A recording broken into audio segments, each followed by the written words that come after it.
Hey folks, Roland Martin here, and today we're going to take you bass fishing in the Naples area. That's our destination. We're going to fish a lake that I've never fished before. We're going to fish this lake over here into the sun. You can't quite see it yet. Now I think there's fish there. Nobody's ever fished it. It's several years old. I've talked to the proprietor of the property. He's never had anybody out there to fish. So who knows what's in the lake? But it is 6 years old. And being 6 years old, it should be good. Now this is another lake that I have fished, and it's connected by some little pipes and some drainage. When the water gets high, the water kind of flows, I guess, into that lake. We're thinking there's bass in there, possibly. We don't even know. So how can we approach a brand new lake? Well, that's the topic of conversation today. 5 or 6 lures that I think are going to be rock solid for the process, and we're going to try to catch a big bass. Hey, let's get started. Okay, we're easing along here, and it's all flooded right now. But this is about a 50-acre lake, and like I say, nobody's ever fished it that we know of. And I'm just looking for a place to launch. I'm thinking there might be some kind of a spot up here. I don't know. I'm just looking for a kind of a place to back the boat down. That's why I have this little tracker. If I had my big giant boat, my big 21-foot nitro, I know I couldn't launch that here, but I think I can launch this boat here. Okay, I'm going to ease along here and just kind of ease along and see what I can find. Hey, thank you, Sean. Hey, that's Sean Stevens, and he made this launch ramp for me. So we're going to run out to the lake and try some fishing. And thank you. He's my good hunting and fishing buddy. Really is something. Okay, let's get started. I'm gonna go ahead and try put the trolling motor down right here. We just launched the boat right here at this little spot that he made us. See, when they're dealing with these mines, they have to leave they can't have launch ramps. Well, they can have a launch ramp, but they can't have it where the trucks are driving. So there's all sorts of big trucks here. I'm gonna take that. There's some kind of an irrigation pipe here or something, because there's water coming up out of the ground right here.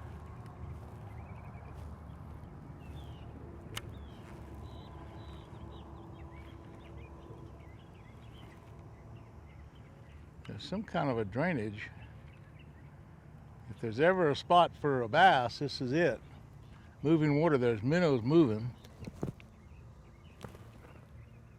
This chatterbait, just because I didn't really throw a chatterbait enough, and we'll see what happens.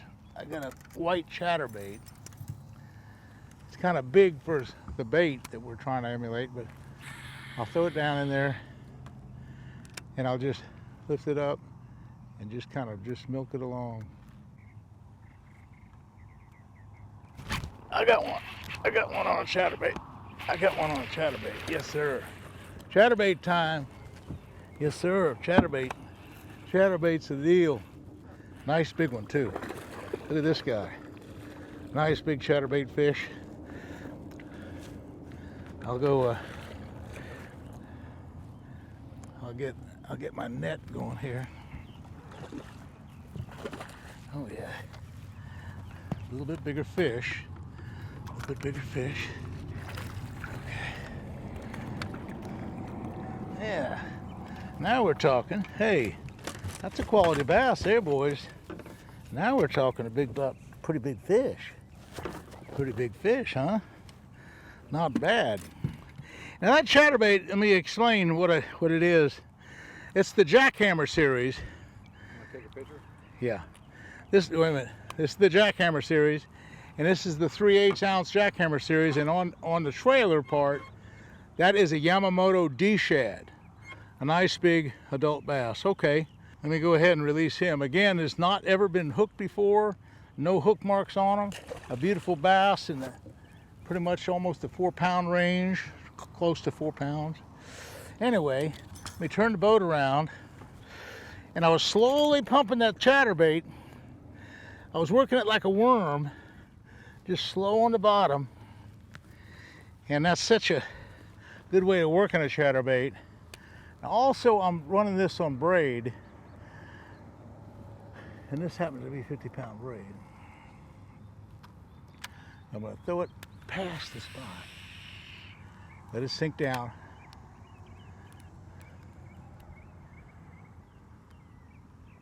There's another one. I got another one. I got another one. I got another one. Another good bass. Another good bass. They're hitting that chatterbait, son. They're hitting that chatterbait fine. Yes, sir. Hitting that chatterbait big time. Oh, he got off right at the boat.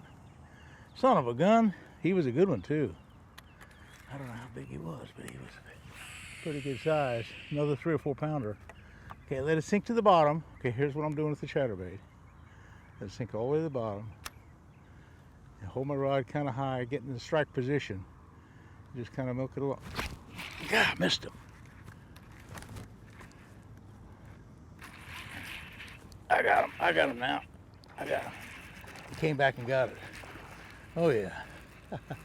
Woo! He hit it and missed it, and I dropped it again, and he hit it again. Look at this guy. Another beautiful bass. Another beautiful. Yeah. Look at this guy. That's what we're talking about. That's what we're talking about, folks. Beautiful, beautiful, big, heavy bass like this one. I'm talking about big 3 and 4 pounders. And again, the deal is that white chatterbait, they're really crushing it. See, look at the mouth. He's never been hooked before. Not even a little bit. Okay, that's really a good bait right there. They're really crushing that thing big time. He's hitting it really good. Okay. I'm just putting it on the bottom. Okay, now here's my trick on what I'm doing is get this all squared away. I'm throwing in there and I'm getting it to the bottom. There's one. Yeah, I got him, son. I got him. Nice big bass. Another good one. Another good one. Look at that, he threw my tail off. Uh-oh. He's really a good one. He's really a nice one. These are nice big 3 and 4 pound bass. Beautiful bass. Beautiful bass. Beautiful bass. Beautiful bass. That's what it takes, son. That's what we're talking about.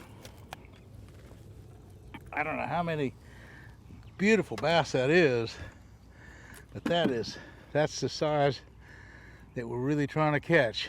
It's a beautiful fish. Beautiful bass. Woo! I'll drop it back in the water. Big, beautiful 3 and 4 pounders. Now, let me get another, I'm going to try another bait on the back, and that is one of the things that happened years ago was that Brett Hite, he's the one that developed and designed that particular series chatterbait, and he's gotten with Yamamoto and he's designed this other lure that's just for the chatterbait. And what it is this lure right here. And this is a well, it's a kind of a green pumpkin looking deal. I don't know what color it is. It's kind of white, green pumpkin with a little bit of white. And what that is, it's a Zako. It's called a Zako, and that ought to really work. And this lure was really designed for this bait.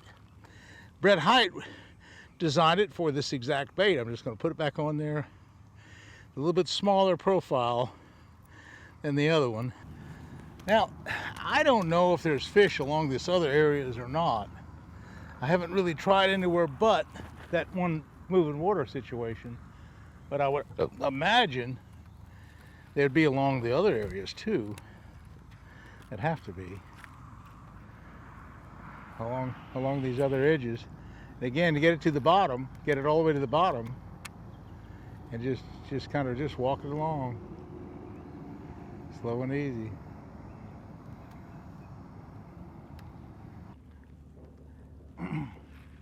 There's one thing that you can take to the bank on a school of fish, and that is they wise up. They wise up to things like these action baits. They were really hitting this chatterbait almost every cast, pretty much every cast. Had like 10 strikes on that, 2 or 3 strikes on the everything. Everything was really working. But I originally found them with the Cinco, And let's face it, the Cinco, it's the bread and butter lure of all times. You know, if you want to know that there's any fish left in there to bite, the Cinco is pretty much going to tell you that. And again, what I'll do with the Cinco is just a nice long cast right to the other side of that moving water, and just kind of hold the rod high, be a line watcher. I'm just going to fish it slow and easy and really concentrate, because those fish are here. Now this worm deal is a bottom deal here, so I'm not really swimming it. A swimming Cinco or swimming worm could work. Many of these rods that I'm using today are the Pro Series, like this hat, Pro Series favorite. And we designed them, my son Scott and I, and Andy Morgan, and guys like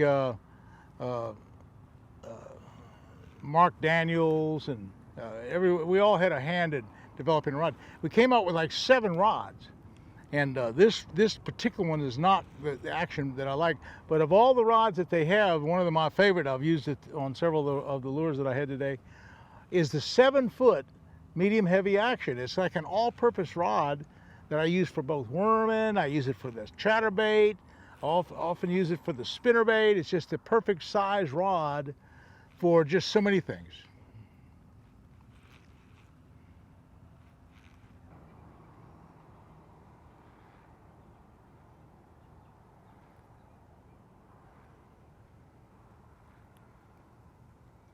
There's one.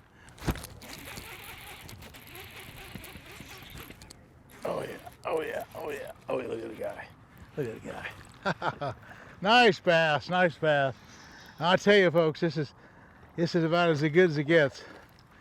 Well, we have shown you a few things about catching these bass, and it's just a big, nice, beautiful fish. They're just as nice as can be. And what we've done is we've found moving water, which is the key to so much of this summertime fishing. Big old 3 and 4 pound bass, beautiful fish.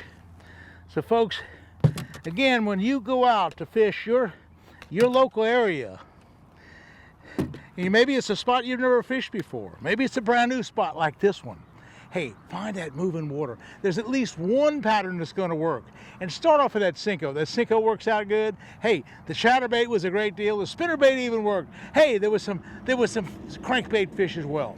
What a successful day finding the right pattern. Hey folks, we'll see you again soon, and hey, thanks for watching. Woo, son.